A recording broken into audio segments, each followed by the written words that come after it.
I'm just a guy who loves Disney that has way too much time on his hands. If anybody from Disney is watching, please don't sue me. Yeah.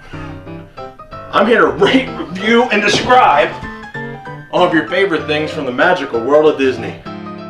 I'm File91e and welcome to my Disney news and reviews.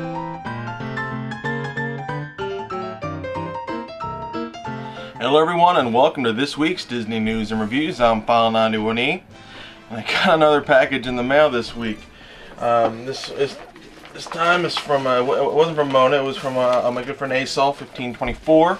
He recently went to Disney World and was anxious to bring me back some stuff, and he brought me this really cool giant package here that I opened. I just wanted to see what was inside, so let me share it with you all. He brought me actually I got a lot of stuff.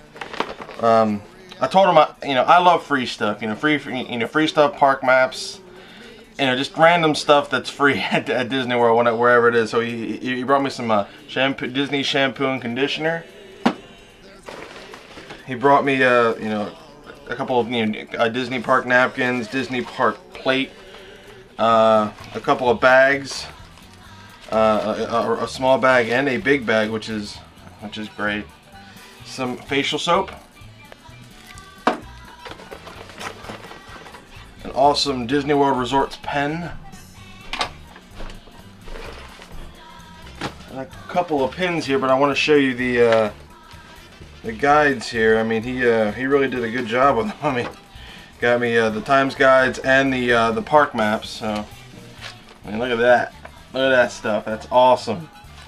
Very cool. Thanks so much. And he got me these pins. It's this one I thought was really cool. It's a 2010 Disney pin, and that's really cool because I love the yearly pins. And he also got me this awesome Goofy as Darth Vader pin. Very cool stuff. Very cool stuff. Thank you so much. And he also wrote me a nice note here. I want to read that to you. And I don't know how he did it, but he has awesome Disney penmanship. It's really great. Hey, File91e, as I promised, here are some goodies from my trip to Disney. As always, keep up the awesome Disney news and reviews. I will try. I hope you enjoy everything. I got you, and maybe I'll be on an episode at 101 or 102. So it's 102. Here's a list of what I got. 1 soap, 1 shampoo, 2 Disney pins, and since you didn't come in 2010, a 2010 Disney pin, and a Star Wars pin to add to your grooming collection or growing collection.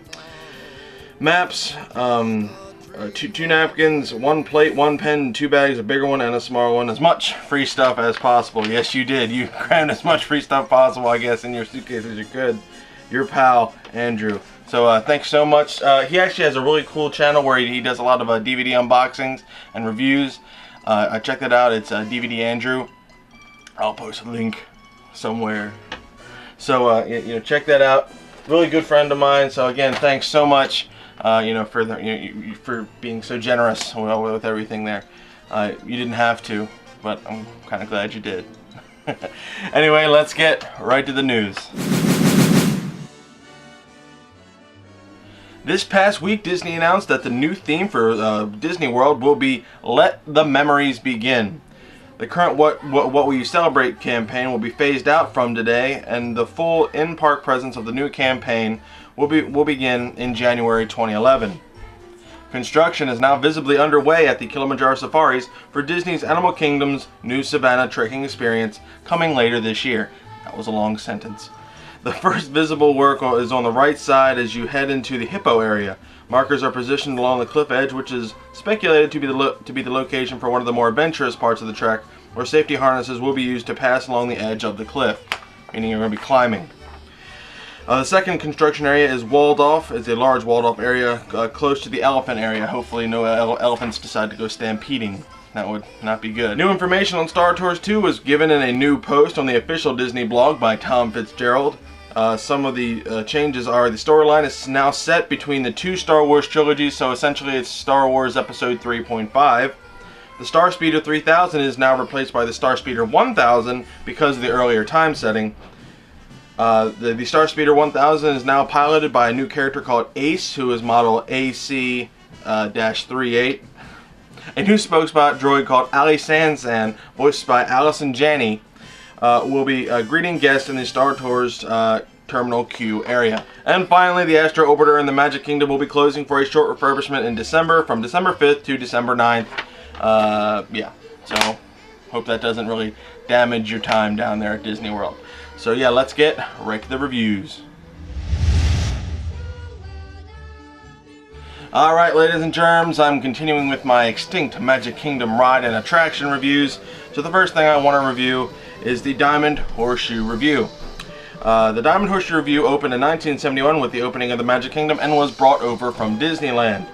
Now the whole thing of the show is it's a Western saloon with, you know, live used to have live can dancers, a live band, singers, even a comedian, Wally Bogue, who portrayed a traveling salesman slash Pecos Bill. Now that's what they were going for, a true blue saloon, you know, show, which I thought was really cool. And I've never experienced it, you know, like that before, considering I wasn't really alive when the show was refurbished into something else. But yeah, it actually looked really cool. There's an old video on YouTube. You should really check it out. You know, just type in Diamond Horseshoe Revue. They got some really cool home videos of it. Awesome stuff. Now this ride did actually change a few times, most notably into Goofy's Country Dancin' Jamboree. That was I think back in the 90s, either late 90s, early 2000s, and they completely transformed the show from a family setting to all about kids. And what that means is there are characters galore, basically just characters singing and line dancing to different tunes that are completely not of a Western thing. Okay, they have country music line dancing. They did the electric slide, for God's sake. But yeah, that's closed in 2004 and is now just serving food. The Diamond Horseshoe Saloon is now still there, but it's just serving food. There is no shows there, which I don't know. That would be really cool, because I'm sure you could dig up some kind of sideshow act somewhere. Somebody has some really weird, like I don't know, maybe a fire eater or something while you're eating. Just something. That would be kind of cool. It's a wasted stage, and but that's just my opinion. So what am I going to give the Diamond Horseshoe Revue? I'm actually going to give it 4 stars, because they really did a good job with it. They really, they really went the distance with the theming. And I really like the fact that, because when you think of the Wild West, especially in the frontier town, Frontierland area, you gotta have that, that saloon show, but they don't have that anymore. But overall, again, like I said, I like the theming. I thought it was actually a pretty decent show. They had some really good, talent there, and in the end, it just kind of, I guess people got bored with it. Again, you don't have to make the show an annual thing, but just have people eat, and while they're eating, oh wait, there's a show. Wow, okay, that's kind of cool. You can still have people come in and out, just have the performer perform.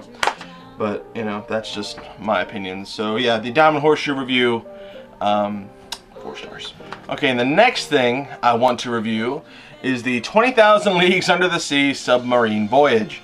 Now this one was a pretty popular attraction, still is in the eyes of some people from Disney, or that still really like old Disney stuff. It opened in 1971, 2 weeks after the Magic Kingdom opened, due to the infrastructure problems with the actual lagoon. And it started out in Disneyland, and this one, the one in Disney World, is bigger than the one in Disneyland. Now they built this ride in Disneyland, and with the space that they had, so it was kind of cramped and kind of small. But once they figured out that they were going to be building a huge new Disney thing, they said, you know what, we're going to build this huge lagoon water amphitheater thing, and we're going to really make it awesome. And they really did. But the thing was, it's very hard to keep up, especially dealing with water and just the structure of the whole thing, and just the weather. It can get hard to maintain. That's going to play a lot later. Now the whole story here follows the exact story from the movie 20,000 Leagues Under the Sea, starring James Mason. Now, so you get aboard the Nautilus, and you actually go underwater for a little bit. Not completely submerged, but you go underwater for a little bit, and you're going around, and there are animatronics that represent what you're supposed to see, because I'm not sure exactly why they couldn't use real fish. I guess having to do with the fact that there might be oil leaking, or the fish wouldn't live or do what what they wanted to do. So you got the audio animatronic squid and the fish and the divers and the shark. It's a whole bunch. It's just it was really cool, very retro Disney. It was cool. You went around to different situations, and then you came back and docked, and you got off and went about your way. Now, on September 5th, 1994, 20,000 Leagues Under the Sea closed but never reopened. It was originally closed just for maintenance, but eventually they just said, to hell with it, and that was that. They just completely stopped, this ride, with no prior warning. Now, people still like that ride, though. They really like, the nostalgic feeling of everything, but it was getting really hard to maintain, and so Disney had to, wind up axing it. So what I'm going to give 20,000 Leagues Under the Sea Submarine Voyage. My grandfather, he remembers getting on it, the original Submarine Voyage, back in the 70s when he went down with with his kids, my mom and all them. He didn't like it. He thought it was kind of boring because the animatronics really weren't that cool. But then again, my grandfather's not the biggest Disney fan in the world, so I gotta take it for what he really means. But yeah, I figured I'd just throw that out there because I've never been on this ride, so I can't really, obviously I haven't been on any of the other retro rides, but experiencing it back on YouTube and seeing all the retro vids, I want to give this a ride 3 stars. I mean, it's grand scale. I mean, considering that that you actually go underwater and everything. But come on, guys, the audio animatronic fish and stuff. I don't know. But that's just my opinion. You go back on YouTube or research it. That's my opinion on 20,000 Leagues Under the Sea. So 20,000 Leagues Under the Sea, the Submarine Voyage, 3 stars. Well, I hope you guys enjoyed this week's Disney News and Reviews. If anybody from Disney is watching, please don't sue me. I want people to go down to Disney World to create their memories, just like you're saying, in your new promotion there. Go down to Disney World and create those memories, because Disney's really good at that. There's a lot of stuff down there where you can, you'll have those little memories, from your family that will last a lifetime. Whether they be on picture, video, that's a memory only you will, you will remember. And it's just it's a really cool thing. So just head down to Disney World and have some fun and create some memories. Yeah, go to allears.net, touringplans.com, wdwmagic.com for all your latest and greatest Disney news. And thanks again, Andrew, for all the great stuff. The pins and the maps and just everything. I mean, come on now, you spoil me. You spoil me way too much. And yeah, again, check out his website or his YouTube channel. Very cool, DVD Andrew, awesome stuff. So yeah, I think that's going to wrap up this edition of Disney News and Reviews, and I will see you all next week for another Disney News and Reviews.